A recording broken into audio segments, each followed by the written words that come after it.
पढ़ाई होता है। अगर याद नहीं है तो शुरू करते हैं। पहला प्रश्न, संसाधन किसे कहते हैं? किसको किसको याद है हाथ खड़ा करें, बाद में हाथ नहीं खड़ा करना है। चलो सुजाता, संसाधन किसे कहते हैं बताओ। जो हमारी आवश्यकताओं को पूर्ति करता है उसे संसाधन कहते हैं। शुक्रिया, बताओ। जिसे चारों ओर दिखाई देता है उसको संसाधन कहते हैं। जो हमारी आवश्यकताओं को पूरी करते हैं उसे हम संसाधन कहते हैं। जो हमारी आवश्यकताओं की पूर्ति करता है उसे संसाधन कहते हैं। ठीक है, सभी का आंसर सही है। बैठ जाओ। दूसरा प्रश्न है, संसाधन के प्रकार एवं नाम। चलो ऋतिक। संसाधन 3 प्रकार के होते हैं, प्राकृतिक संसाधन, मानव निर्मित संसाधन और मानव संसाधन। चलो बहुत बढ़िया।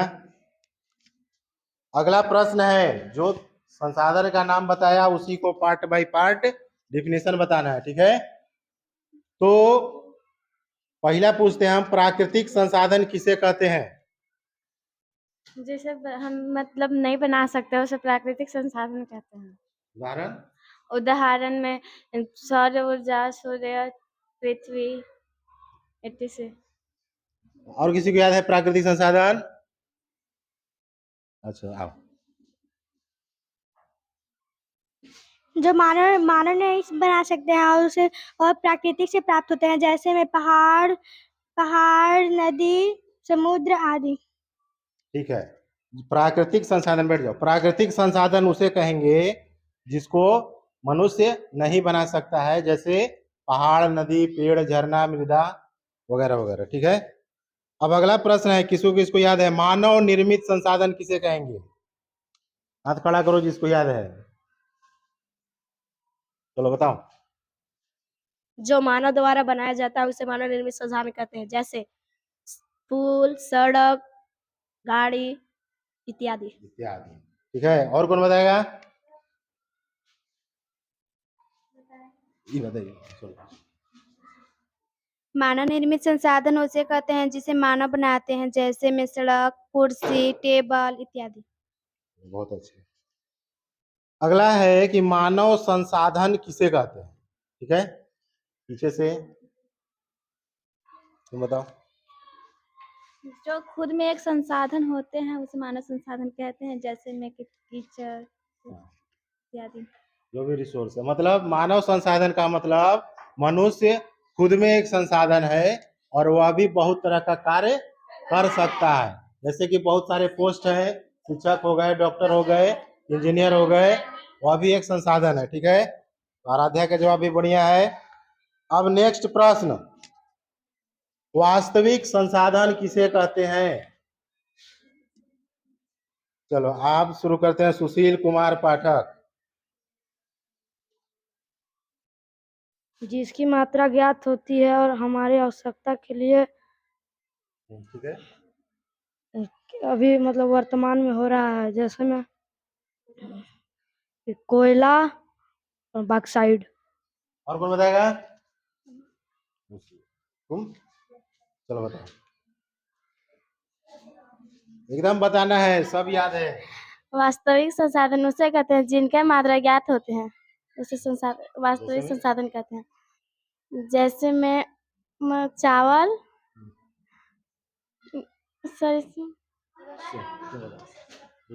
वास्तविक संसाधन वह संसाधन है जिसकी मात्रा ज्ञात होती है, जैसे में बता रहे कोयला, पेट्रोल आदि। ठीक, वास्तविक संसाधन उसे कहते हैं जिसकी मात्रा हमको पता है पहले से। ठीक है, कि कितने समय तक वह चल सकता है या वह कि उसका वजन कितना है, उतना वजन हमारे पास बचा हुआ है। इसका अगला भाग है कि संभाव्य संसाधन किसे कहेंगे? चलो रागिनी बताइए। वैसे संसाधन जिनकी मात्रा ज्ञात नहीं है और वर्तमान समय में किया नहीं जा रहा लेकिन भविष्य में किया जाएगा, उसे वास्तविक संसाधन कहते हैं। बिल्कुल सही। और कौन बताएगा? संभाव्य। चलो सुजाता। वैसे संसाधन संभाव्य संसाधन कहलाते हैं जिनकी मात्रा ज्ञात नहीं होती है और उनका भंडार अगर एक बार समाप्त हो जाता है तो उनको उनको अनवीकरणीय होने में लाखों वर्ष समय लग जाते हैं। ठीक है, और कौन बताएगा इसको? संभाव्य संसाधन उसे कहते हैं जिसकी मात्रा ज्ञात नहीं होती है, वर्तमान समय में उसका उपयोग नहीं किया जा रहा, उसे संभाव्य संसाधन कहते हैं। ठीक है, दो प्रकार के संसाधन है, वास्तविक और संभाव्य संसाधन। ये दोनों एक दूसरे के अपोजिट है। ठीक है, एक को याद करो, दूसरा उसका ठीक उल्टा हो जाएगा। ठीक है ना, कोई दिक्कत? चलो बैठो। अब है फिर दो ठे भाई आ गए इसमें, एक नवीकरणीय और अनवीकरणीय। ठीक है, तो पहला पूछते हैं नवीकरणीय संसाधन किसे कहते हैं? किसको किसको याद है? बताओ ऋतिक। वैसा संसाधन जो हम दोबारा उपयोग कर सकते हैं उसे नवीकरण संसाधन कहते हैं, जैसे सौर एवं पवन ऊर्जा। अब दूसरा है इसमें अनवीकरणीय संसाधन किसे कहेंगे?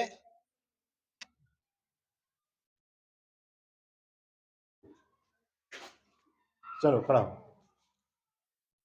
अनवीकरणीय संसाधन उसे कहते हैं जिनके भंडार सीमित है, उसे अनवीकरणीय संसाधन कहते हैं। कोयला, पेट्रोलियम इत्यादि। तुम बताओ सिमरन। अनवीकरणीय संसाधन? अनवीकरणीय संसाधन उसे कहते हैं जिसकी मात्रा सीमित हो। और कोई बताएगा? चलो। अनवीकरणीय संसाधन वह संसाधन है जिसकी मात्रा सीमित हो, जैसे में पेट्रोलियम, कोयला, प्राकृतिक गैस आदि। बैठ जाओ। चलिए अगला प्रश्न है, बहुत ही आसान, कि संसाधन का संरक्षण हम कैसे कर सकते हैं? ठीक है, संसाधन का संरक्षण मतलब जो भी संसाधन हमारे पास है उसको हम कैसे कैसे बचा सकते हैं। एक एग्जाम्पल हम आपको दे देते हैं, एक संसाधन का नाम जैसे जल हो गया। ठीक है, तो उस जल का बचाव हम कैसे कैसे कर सकते हैं? कौन बताएगा? चलो सुजाता बताएगी। चलो बताओ। सर, जो भी सर वाटर जो ऊपर से आता है सर, जो मतलब बारिश होता है ना, बारिश के समय तब तब तब मतलब जो भी पानी आता है तो वेस्ट हो करके मतलब नदी या फिर नाला में जा करके बह जाता है। और फिर सर मतलब ऐसे ना हम लोग सर कर सकते हैं ना कि जल को बचा सकते हैं कि जब भी बारिश के दिनों में पानी गिरेगा तो छत पे हम लोग मतलब उसको जमा करेंगे, कलेक्शन टैंक लगा देंगे और फिर सर नीचे ना सर उसका ना मतलब गड्ढा खान करके थोड़ा टंकी बना देंगे, फिर ऊपर से उसको तोप देंगे।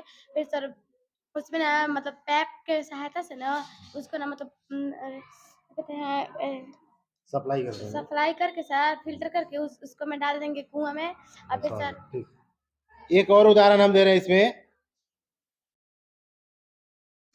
संसाधन में, कि पेड़। ठीक है, पेड़ का हम संरक्षण कैसे कर सकते हैं? चलो रागिनी बताओ। पेड़ है, हरा पेड़ देखो हम लोग लगाए हैं यहाँ पर बहुत सारा पेड़, इसको हमको बचाना है लेकिन पेड़ का उपयोग भी करना है, दोनों काम करना है। कैसे बचाएंगे और कैसे उसको? सर हम एक काटेंगे तो एक लगाएंगे, इससे हमारा मतलब पेड़ मतलब बच सकता है। बिल्कुल सही। अगर हम एक पेड़ काटते हैं तो उसके जगह पर हम पेड़ लगा देंगे कि आने वाले समय में वो फिर तैयार हो जाए। ठीक है, चलो अगला प्रश्न, भूमि का उपयोग। भूमि का उपयोग क्या क्या है? बहुत आसान है, सब कुछ जान सकता है। बताओ। उससे कृषि का कार्य में आते हैं, घर बनाने के लिए, सड़क बनाने के लिए, पुल जैसे बनाने के लिए, सबके लिए। भूमि का इतना उपयोग है कि गिनाते गिनाते रात दिन एक हो जाएगा। चलो ठीक है, अब है भारत में, याद रखना विश्व की बात नहीं कर रहे हैं, भारत में। जो किताब में दोनों है, विश्व और भारत दोनों है। ठीक है, भारत में कृषि योग्य जमीन कितना प्रतिशत है, चारागाह कितना प्रतिशत है, और वन यानी जंगल कितना प्रतिशत है? ठीक है, तो बताएगी राशि। साक्षी। कि कृषि योग्य 57% है और चारा के लिए 4% है, और क्या बोलते हैं उसको, वन वन वन के लिए है 22%। 22%, ठीक है। लेकिन ये बताओ कि किसी भी देश के लिए जो प्रतिशत है जंगल का, वन का 22% है, कितने प्रतिशत होना चाहिए ताकि उस देश में ग्लोबल वार्मिंग ज्यादा ना बढ़े? किसी को पता है? जो 22% है वह कितने प्रतिशत जंगल होना चाहिए कि वहां पर ग्लोबल वार्मिंग अधिक प्रभाव नहीं डाल पाता है? बताओ। सुजाता है, पूछ रहा है। सर अगर यहाँ पर सर 25% होने के मतलब लगभग होगा ना, तो फिर सर ग्लोबल वार्मिंग 25 नहीं होगा, 29%। नहीं, 33%। 33%, ठीक है। 33% अगर हमारे देश में है वन, तो हमारा देश ग्लोबल वार्मिंग से सुरक्षित होगा। उसी प्रकार सबका एक एवरेज है कि अब हम बात करेंगे राज्य का, कि अगर हमारे झारखंड राज्य में कितने प्रतिशत होना चाहिए वन, तो वो भी 33% होना चाहिए, ठीक है। राज्य में भी 33, भारत में भी 33, उसका एवरेज निकालेंगे तो राज्य जो कि ओवरऑल 33% ही हो जाता है। यानी 33% अगर जंगल है तो हम लोग ठीक है, ठीक है, बढ़िया। झारखंड में मिट्टी के कितने प्रकार हैं, नाम बताइए। चलो बताओ।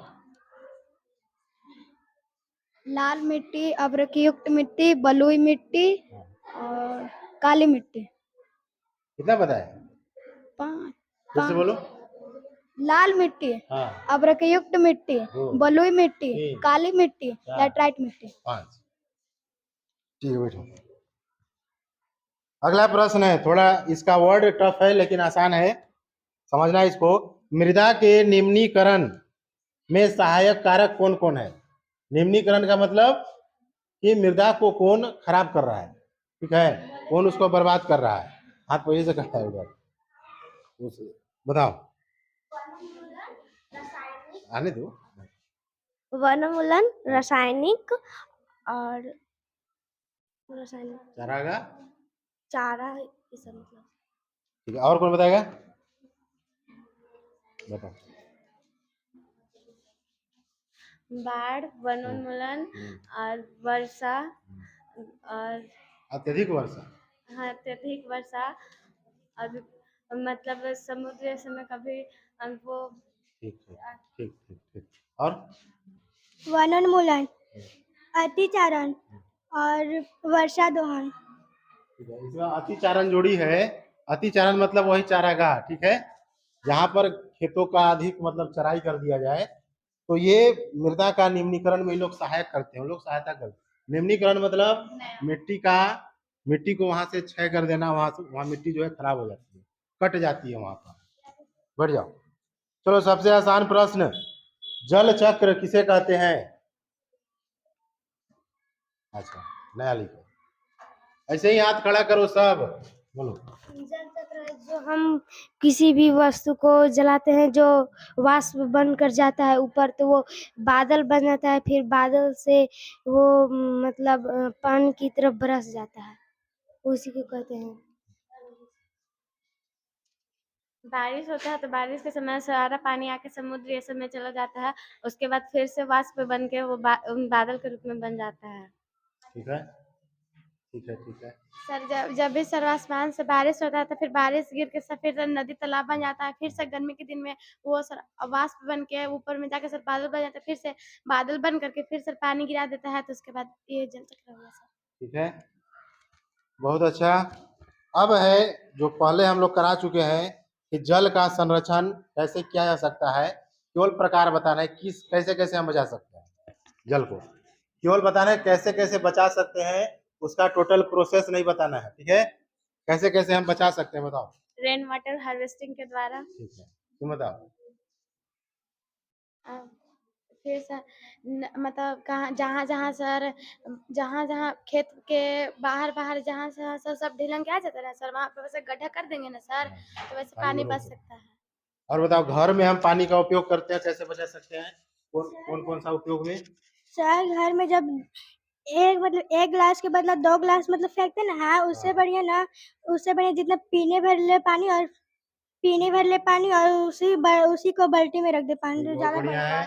बताओ, सोच रही है बड़ी ध्यान से। हाँ, अगर बर्तन धोते हैं तो हमें नल ऑन करके नहीं धोना चाहिए, उसे किसी पानी में पहले भर के हाँ, टब या बाल्टी में उसके बाद धोना चाहिए। बताओ सर अगर सिंचाई करते हैं ना तो थ्रेसिंग के द्वारा करना चाहिए। किसके द्वारा सिंचाई करते हैं तो सर और कौन बताएगा? जल संरक्षण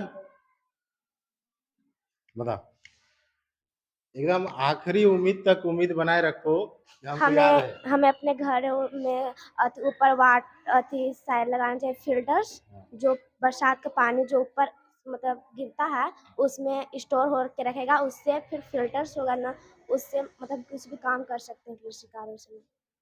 पानी का फिर से हम अपना उपयोग कर सकते हैं।